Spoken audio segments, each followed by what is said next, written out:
administration will review the agency's role in severely mismanaging this pandemic. Welcome to a brand new hour of America's Newsroom. I'm Ed Henry. Good morning again, Sandra. And good morning to you, Ed. Good morning, everyone. I'm Sandra Smith. That controversial decision coming as the number of cases in the U.S. now tops 600,000.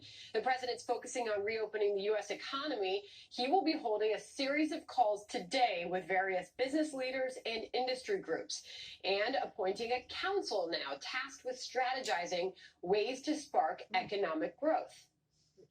This is such a moving target that I think the biggest mistake we can make is rush to a decision, but I'm going to help them in every way I can. Businesses really don't know exactly what to expect on the other side. There's so much uncertainty that by talking to everybody in each of the groups, I think the president can get a lot of great feedback on how businesses are approaching it. That was Mark Cuban earlier on this program, a member of that advisory council. We have Fox team coverage for you this morning. Brett Baer standing by with analysis. Peter Doocy has the latest from the Biden campaign. And we begin with Chief White House correspondent John Roberts. He is live from the North Lawn this morning. Hey, John. Sandra, good morning to you. And let's start with the political brush fire that the president ignited last night at his coronavirus briefing out in the Rose Garden, when at the very top he said that he was going to be halting funding to the World Health Organization for a period of 60 to 90 days. The president said he was undertaking the suspension in order for the United States to investigate what he called the mismanagement and cover-up of the WHO's response to the emerging coronavirus epidemic in China. Listen to what he said. Look at the rest of the world, look at parts of Europe, other nations and regions who followed WHO guidelines and kept their borders open to China, accelerated the pandemic. And the move inviting a lot of criticism, particularly from Democrats on the House Oversight Committee, who in a letter to the president wrote, quote, "While we may agree that the WHO has shortcomings that must be corrected, your attack on the Global Health Organization can easily be seen as a deliberate but transparent attempt to, or effort rather, to deflect responsibility for your own failures onto others. Meanwhile, your attempt to blame the WHO for trusting China reflects an astonishing level of hypocrisy, given your own fawning and widely publicized praise of President Xi Jinping." As you mentioned at the top, the president will spend much of the day talking with members of his new advisory council of Great American Economic Revival Industry Groups. That's what he's calling it. On the agenda for today, leaders in business, banking, retail, healthcare, sports, transportation, construction, and more. On Thursday, the president will speak with all 50 of the nation's governors about where they are and how soon they may be able to reopen. At the coronavirus briefing yesterday, the president backing off a bit on his declaration that the authority to reopen America rests with him, that he will issue guidelines to governors on what he thinks should happen, and they will be free to implement them as they see fit. But the president also warning that if he sees something he doesn't like from one of the governors, he will use leverage of the federal government against them. Listen here. We'll have to maybe close them up and start all over again, but I don't think we're going to have to do that. Now, on those economic impact payments in paper check form that will soon be going out from the Treasury Department, Fox News has confirmed that the president's name will appear in the memo section of those checks. That's unprecedented as far as we know. We're told it probably will not be the president's signature, but some other acknowledgement that the checks in some way are connected to him. The Treasury Department also denying reports that adding the president's name to those checks will in any way delay their disbursement. They're scheduled to go out at the beginning of next week. That's on schedule. We're hearing that they may even start to go out by the end of the week. Sandra? All good information. John Roberts at the White House for us. Thank you. Ed? Thanks, Andrew. For more on this, let's bring in Brett Baer, of course, anchor of Special Report. Good morning, Brett. Good morning, Ed. So, the president started the week with this idea that he had total authority to move forward on reopening the economy. He seemed to walk that back a bit yesterday after the National Review, for example, from the conservative side said this was jarring, dangerous. Now he's saying, look, I'm going to let the governors decide. We're going to work with them. But has that added more confusion about how all of this is going to work? I think it's not exactly orderly because they're holding back to make the big announcement when they make it. But it comes down to these governors to make the final say, the final call.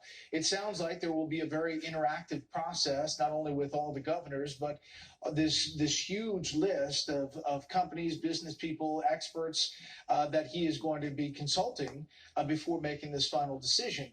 It's a long list, and he spent a lot of time in the Rose Garden going through it and listing it all. One wonders how all of that advice will come in and affect the president's final call. No doubt about it. The World Health Organization, you can see the president taking fire from Democrats. You got Senator Pat Leahy saying, why would you essentially take ammunition away from folks in the middle of a war? We need the World Health Organization. But certainly the U.S. taxpayer is ponying up a lot of money for the World Health Organization. And the U.S., clearly the Trump administration wants to get answers about why they held back key information and seem to be too close to China.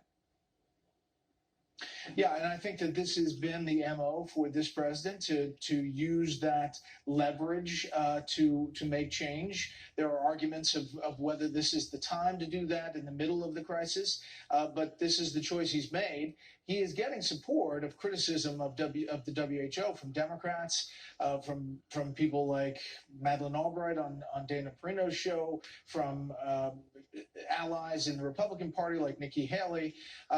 So across the board, there's a lot of criticism for the WHO and how they've handled it. The question is where to go from here. And what are your thoughts quickly on China big picture here? Because when you got the Associated Press, a nonpartisan news organization comes out today with this big piece that says there were 6 critical days here where China simply didn't tell the public the truth, allowed millions of people to travel for the Lunar New Year. And now here we are with this pandemic. I think Cliff from Cheers on your show was right. I think people want to get to the bottom of the China situation and the origins of this virus. I think Senator Tom Cotton was heralding this from January on in the interviews, one with Tucker Carlson, and people weren't listening to him, and many people were blowing him off. I think that this story is really going to explode once we find out the details of what was held back in the early days. Not only that, but the human-to-human transmission. They knew how contagious it was and what they did or didn't tell the WHO. Absolutely. Big questions indeed. Brett, stand by. I want to get your thoughts on 2020, but hang on one second. To be my vice president was one of the best decisions I ever made, and he became a close friend. And I believe fuck you, Obama, piece of shit. And a president right now. You ain't fucking nothing. Well, Joe Biden Fucking finally piece scoring of the shit, big man. endorsement. His former boss making the announcement on Twitter yesterday. President Obama saying Joe Biden is the man at the right time to occupy the Oval Office. Peter Ducey's live in Arlington, Virginia, with more on the presidential race and the recent updates. Hey, Peter. Sandra, Joe Biden also just won the support today of a recent rival, Elizabeth Warren, and it's quite an evolution for her because this year she's gone from campaigning on a platform of big structural change to supporting a candidate who argues that voters want results and not a revolution. Joe Biden is a selfless public servant. He is committed to the fight for social, racial, and economic justice. Joe Biden will lead a government that works for the American people. And now it's up to all of us to help make Joe Biden the next president of the United States. Let's get to work.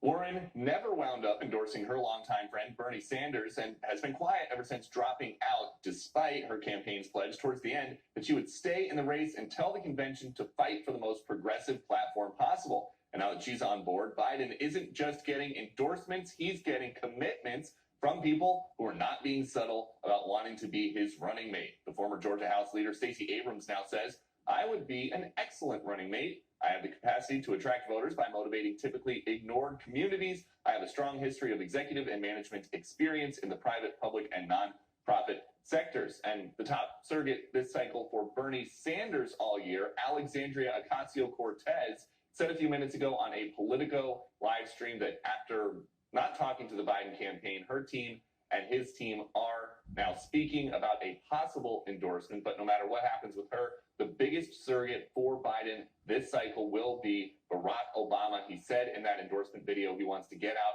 on the campaign trail as soon as possible. We just don't know when that's going to be possible. Sandra?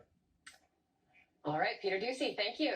Ed? All right. Thanks, Sandra. As promised, let's bring back Brett Baer to get his thoughts on 2020. Brett, you know, it's such an odd moment in the 2020 campaign because the campaign's not fully on. We're obviously all focused on the pandemic. And if you had had the succession of endorsements of Bernie Sanders, Barack Obama, and Elizabeth Warren, they would have had huge rallies in a normal political year and really gotten some momentum out of it. Instead, we're not sure where all this goes.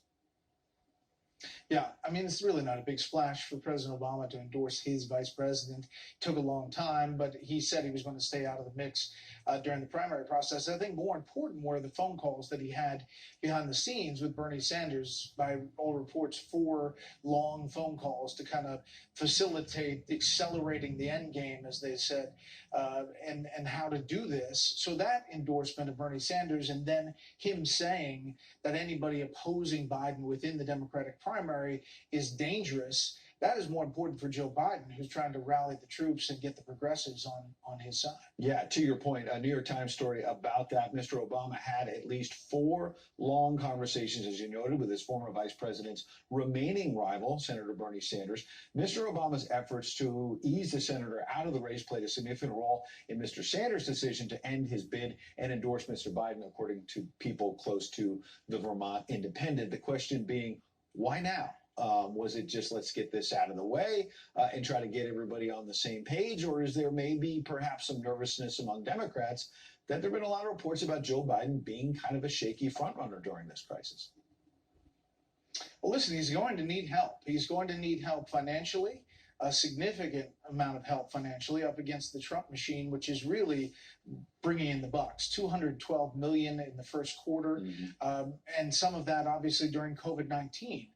He is going to be, the Trump campaign will be flush with cash against a DNC and a Biden operation that is really not. So for one thing, to help with the finances, and 2, to kind of shore up the candidate to try to break through. Because getting through on these days with President Trump really soaking up all the oxygen with these press briefings is tough to do.